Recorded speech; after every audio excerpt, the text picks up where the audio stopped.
Nous sommes le dimanche 29 mars 2026. Regardez votre calendrier. Regardez votre montre. Il reste moins de 72 heures avant que le livre de ce mois ne se referme définitivement.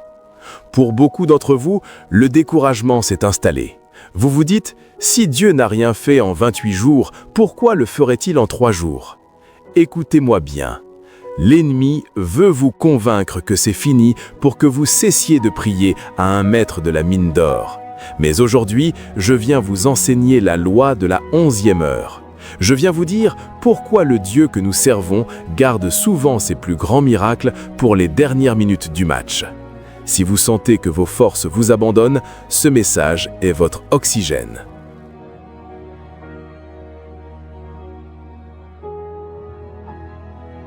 Pourquoi Dieu attend-il souvent la fin? Parce qu'il veut être le seul à recevoir la gloire. Tant que vous avez un plan B, un ami à appeler ou une solution humaine, Dieu reste en retrait. Il a attendu que Lazare soit dans le tombeau depuis 4 jours et qu'il sente déjà mauvais pour intervenir. Pourquoi? Pour que personne ne puisse dire que Lazare s'était simplement évanoui. En ce 29 mars, si vous n'avez plus de solution, félicitations, vous êtes enfin qualifié pour un miracle pur. Quand votre capacité s'arrête, sa toute-puissance prend le relais. C'est dans votre faiblesse que sa force s'accomplit.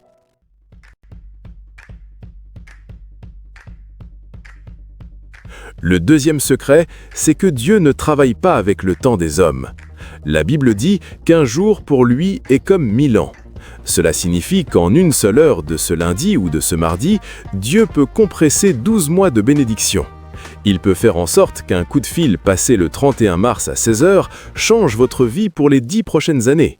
Ne méprisez pas ces dernières heures. Ce ne sont pas des jours de fin, ce sont des jours de rattrapage. Je décrète que tout ce qui a traîné depuis janvier va s'accélérer brutalement avant mercredi minuit.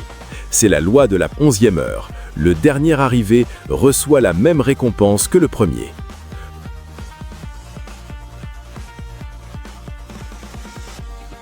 Pourquoi certains reçoivent et d'autres non? La différence, c'est la persévérance.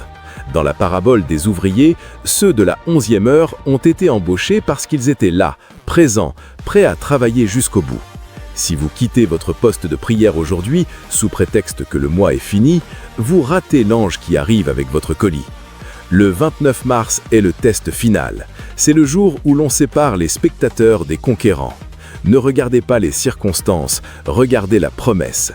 Celui qui a commencé l'œuvre en vous le 1er mars est fidèle pour l'achever le 31.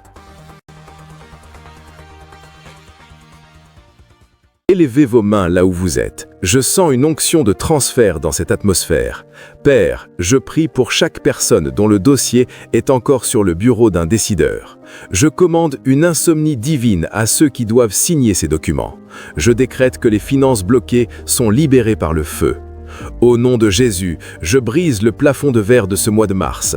Je déclare que vos 48 prochaines heures seront marquées par le mot « enfin ». Enfin la guérison, enfin la paix, enfin la percée. Tapez « Je crois » jusqu'au bout en commentaire. Écrivez votre requête urgente ci-dessous, car je passerai la nuit du 31 à prier pour chaque nom cité ici. Merci d'avoir suivi ce message. Ne lâchez rien. Le short de demain matin sera votre ordre de marche pour le lundi. Abonnez-vous, partagez cette vidéo à quelqu'un qui veut abandonner. On se retrouve au sommet. C'était Faith in World. Amen.